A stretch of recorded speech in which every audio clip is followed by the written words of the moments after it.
নমস্কার বন্ধুরা, তো Realme 12 Pro সিরিজ খুব তাড়াতাড়ি আসতে চলেছে। তো যেমন আপনি পোস্টারটায় দেখতে পাচ্ছেন, আমার কাছে একটা লিক ইনফরমেশন এসে গেছে যে Realme 12 Pro series officially launch হবে 31 জানুয়ারি। তো এই জন্য এই ভিডিওতে আমরা ডিসকাস করবো যে Realme 12 Pro বলে যে স্মার্টফোনটা আসতে চলেছে, এটার পুরো স্পেসিফিকেশন, প্রাইস আর যেই দামে এটা লঞ্চ হবে তো সেই দামে এটা কি সবচেয়ে ভালো ডিভাইস হবে কি হবে না, এই ভিডিওতে আমরা এটার সম্বন্ধে আলোচনা করব। তো চলো শুরু করা যে ভিডিওটা কোনো সময় নষ্ট না করে, আপনি যদি গ্যাজেটাল বাংলা চ্যানেলে প্রথমবার আসেন আর এরকম বাংলা টেক ভিডিও ডেইলি দেখতে চান, তাহলে গ্যাজেটাল বাংলা চ্যানেলটা সাবস্ক্রাইব অবশ্যই করে নেবেন। তো প্রথমত আলোচনা করবো এই স্মার্টফোনটার ডিজাইন সম্বন্ধে। তো যেমন আপনি দেখছেন এবারে যে Realme 12 Pro পেছন দিক থেকে দেখতে এক্স্যাক্টলি এরকম। ফোনটা আপনি টোটাল দুটো কালারে পাবেন, একটা হলো ইয়েলো, একটা ব্লু।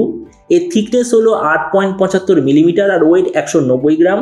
আর এর পেছন দিকে যে মেটেরিয়াল সেটা হলো লেদারের ব্যাক কভার। ডিসপ্লের দিক থেকে এতে আপনি পাবেন 6.7 inch full HD plus 10 bit 120 hertz curved OLED display, সেটার সঙ্গে 360 হার্জের টাচ সামলিং রেট, 1260 হার্জের ইনস্ট্যান্ট টাচ সামলিং রেট, 2160 হার্জের পিডারন ডিমিং রেট, 1200 নিটসের brightness, 20:9 aspect ratio, 94% screen to body ratio.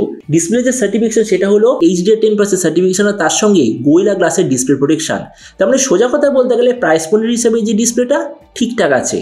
প্রসেসরের দিক থেকে এতে আপনি পাবেন স্ন্যাপড্রাগন 6 জেনারেশন 1, যেটা আসলে স্ন্যাপড্রাগন 7H জেনারেশন 2 এর একটা রিব্র্যান্ডেড ভার্সন।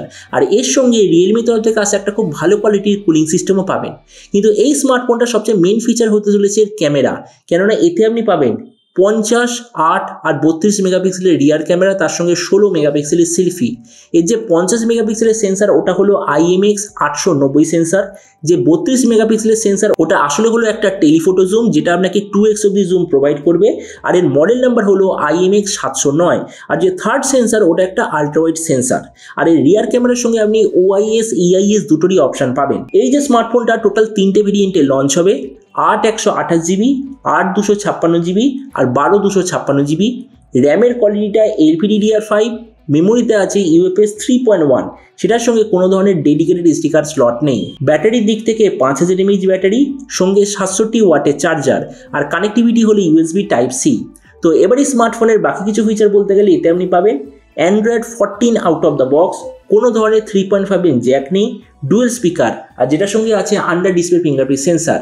আর এর সফটওয়্যার আপডেট সাইকেলের দিক থেকে বলতে গেলে 2 বছরের মেজর ওএস আপডেট, 3 বছর সিকিউরিটি আপনি পেয়ে যাবেন। তো এবার সবচেয়ে মেন জিনিস, ফোনটা কি দামে লঞ্চ হবে। তো দেখুন, আমি যেমন আপনাকে আগেও বলেছি এখনো বলেছি যে এই স্মার্টফোনটা ইন্ডিয়ান মার্কেটে 100% 25,000 বা তার নিচে লঞ্চ হবে। আর আপনি যদি এটা বাংলাদেশ থেকে দেখে থাকেন তো বাংলাদেশে এটা লঞ্চ হওয়ার কথা 35,000 বাংলাদেশি টাকার আশেপাশে। তো এবার সব ভিডিওর মধ্যে আপনাকে জানাবো এই যে স্মার্টফোনটা এটা কি প্রাইস পয়েন্টের মধ্যে সবচেয়ে ভালো, নাকি এর চেয়ে বেটার অন্য কোনো স্মার্টফোন অ্যাভেলেবেল আছে। তো দেখুন, আমার যতদূর মনে হয় এই স্মার্টফোনটার একটাই টার্গেট আছে, যেটা হলো Redmi Note 13 Pro কে বিট করা, যেটা ইন্ডিয়ান মার্কেটে এই মুহূর্তে অ্যাভেলেবেল 26-27 হাজার টাকায়। তো আমরা যদি Redmi Note 13 Pro এর সঙ্গে কম্পেয়ার করি, প্রথমত ডিসপ্লে, এদিক থেকে নো ডাউট Redmi হবে বেটার, কেননা 1.5K ডিসপ্লে। তার মানে এই দিক থেকে বলতে গেলে Redmi নো ডাউট বেটার। প্রসেসরের দিক থেকে বলতে গেলে স্ন্যাপড্রাগন 6 জেনারেশন 1 এর একটা রিব্র্যান্ডেড ভার্সন হলো স্ন্যাপড্রাগন 7H জেনারেশন 2। তার মানে ওই জন্য আমি বলবো যে প্রসেসরের দিক থেকে অ্যাকচুয়ালি দুটো সেম, কেননা দুটোর যে আলটিমেট পারফরমেন্স সেটা হবে এক্স্যাক্টলি সেম। ক্যামেরার দিক থেকে নো ডাউট Realme বেটার, কেননা Realme এই ফোনটার মেইন সেলিং পয়েন্টই হবে দারুণ কোয়ালিটির ক্যামেরা। তাছাড়া ভেরিয়েন্টের দিক থেকে আমি এখানে বলবো Realme একটু বেটার হওয়ার কথা, কেননা LPDDR5 আর UFS 3.1 এর কম্বিনেশন। ব্যাটারি আর চার্জারে দুটো সেম, স্পিকারের দিক থেকে দুটো সেম, আর ওএস আপডেটে দুটো এক্স্যাক্টলি সেম।